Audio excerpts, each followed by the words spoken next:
ስለ የጨጓራ አሲድ መመለስ አብራራለን ቪዲዮ ስራለን ተብያለሁ። ዛሬ ስለሱ እናወራለን። ዶክተር ኤልያስ ነኝ ከኢትዮ የውስጥ ደዌ ስፔሻሊቲ ክሊኒክ። ይሄ ማለት ጋስትሮኢሶፌጂያል ሪፍሌክስ ዲዚዝ የምንለው ወይም ደግሞ ከጨጓራ ወደ ላይኛው የምግብ ትቦ ወይም ኤሶፋገስ ወደምንለው አሲድ በሚመለስበት ሰዓት የሚፈጠር የህመም ስሜት ነው። ለዚህ ደግሞ ብዙ አጋላጭ ምክንያቶች አሉት። እነዚህ አጋላጭ ምክንያቶች አንዱ ከፍተኛ የሆነ ክብደት መኖር ወይም ኦቤሲቲ የምንለው ሲኖር ነው።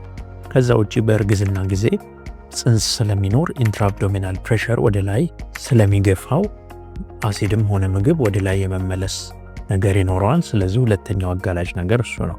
ከዛ ውጪ አመጋገባችን ነው። ምግባችን ላይ ቅባት የበዛበት ነገር፣ የሚያቃጥሉ ነገሮች፣ አልኮል፣ ቡና እነዚህ የሚኖሩ ከሆነ ለዚህ አጋላጭ ይሆናሉ። ከዛ በተጨማሪ ምግብ እንደበላን ወዲያው የምንተኛ ከሆነም ለዚህ ያጋልጠን ይችላል። ከዛ ሌላ ከፍተኛ የሆነ ጭንቀት ሲኖር ያንን ሊያመጣ ይችላል። ሲጋራም ለዚህ አጋላጭ ነገር ነው ማለት ነው። ይሄ በሚኖር ሰዓት የሚኖሩን ዋነኛው ስሜት ደረት አካባቢ የማቃጠል ስሜት ወይም ሃርት በርን የምንለው ነው። ከዛ ውጭ ግን ቃር ተደጋግሞ ሊመጣ ይችላል። ከዛ ሌላ ደግሞ በምንተኛ ሰዓት ደረት ላይ አለመመቸት ስሜት እንዲሁም ደረቅ ሳል ስሜት ሊሆን ይችላል። ስለዚህ ይህንን ለማስወገድ በቤታችን ማድረግ የሚኖርብን ነገሮች አንዱ ክብደት ካለ ቅድም እንዳልነው ኦቤሲቲ BMI-ያችን ከፍ ያለ ከሆነ ያንን ለማስተካከል ሬጉላር የሆነ እንቅስቃሴ ማድረግ ያስፈልጋል። ሁለተኛው አመጋገባችንን ማስተካከል ነው። የሚያቃጥሉ ነገሮችን፣ ካርቦኔትድ ድሪንክ እንደ ለስላሳ፣ አምቦሃ አይነት ነገሮችን ማስወገድ ይኖርብናል።